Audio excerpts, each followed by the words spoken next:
And the foliage is sort of a greenish gray color, and the flowers are very small and they're white with little yellow centers.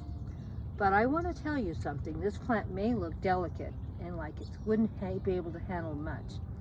It's a very, very hardy plant. And the cold doesn't bother it, the heat doesn't bother it. And now I don't know how it would be in cold, like a super cold climate or super hot climate. But here in Southern California, this plant's not bothered by any of our climate. And it's very, very hardy. And it blooms this time of year. And I always do a fairy garden in here. The only thing that damaged this plant, a gopher got over here and ate the root system on some of it. And so there's some holes in it. It's going to be a little harder to film this year because of it, but we'll put a garden together still.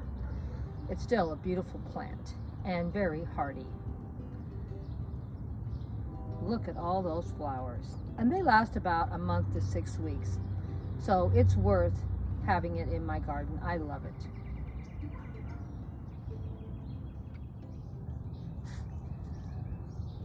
Well, I'm getting a small part of my garden cleaned up and getting ready for Alice in Wonderland in the garden. And this is another area, as you can see. I'm going to buy a few more packs of these.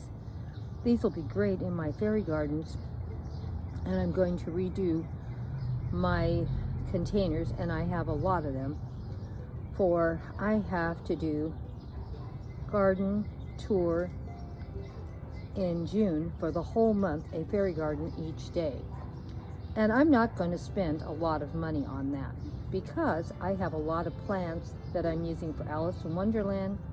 This can be broke up and put into lots of different containers and put them together. I have lots of succulents also in my garden, and I have 9 to 10 years worth of fairy garden accessories. So I have lots to work with without spending a lot of money. So these are some new plants that I've got. They've already been in some post, and I put myself on no budget for plants for the month of April because I have to buy so many.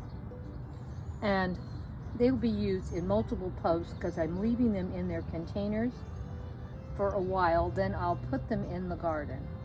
As you can see, I'm trying to find as many things with color that will look great in videos. And I'm really loving this yellow plant here. I'm going to give you the name of it. Now, here is the name of the plant, and you can see it gets fairly good size, so I won't be planting them back here where I'm showing them. And they also need to have 6 hours of sunlight, and this area gets too much shade. So I'm not putting them here. And another thing is they get quite large. I used to have a bunch of them on my front yard on the side. I don't know what killed them, if it was the heat, the cold, or something. But it's been like 45 years ago when I had them. But they did look great for a very long time. Or maybe they have a lifespan that only lasts maybe 5 or 6, 7 years. I don't know. I had them for quite a while. But we do get really bad hot summers here, and sometimes we get really cold winters. So I'm not quite sure what happened.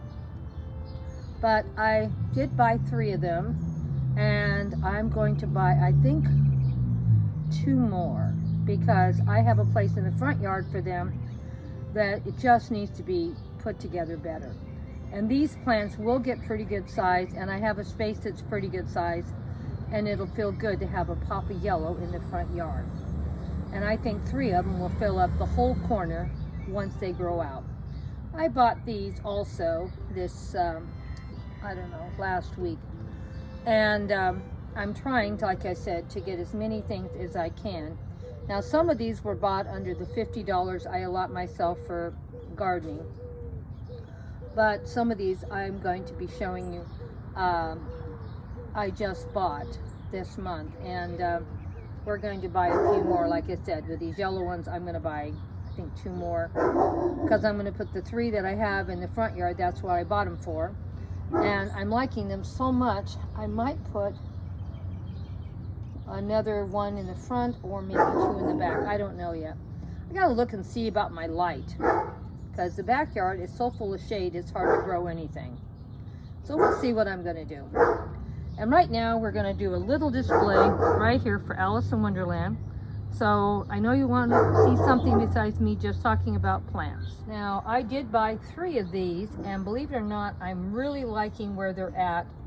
And this is an empty space that I have, and I'm thinking I'm going to actually plant them here.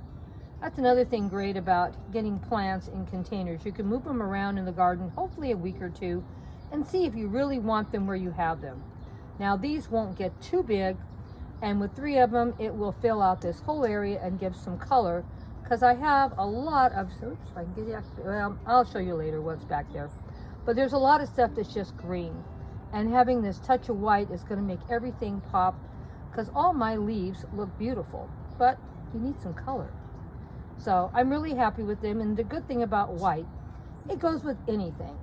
So, and then it's right in front, well, it's right behind my big red mushroom. If I can get back here and show you how big this mushroom is. Okay, this mushroom is huge. And you can see it's filling, those 3 plants are filling the whole thing up. So I'm real happy, and they're gonna probably stay where they're at. And the mushroom is really big too. Look at the base of this mushroom. Sorry, the lighting is so bad. So we're going to do an Alice in Wonderland post here, if the light lets me.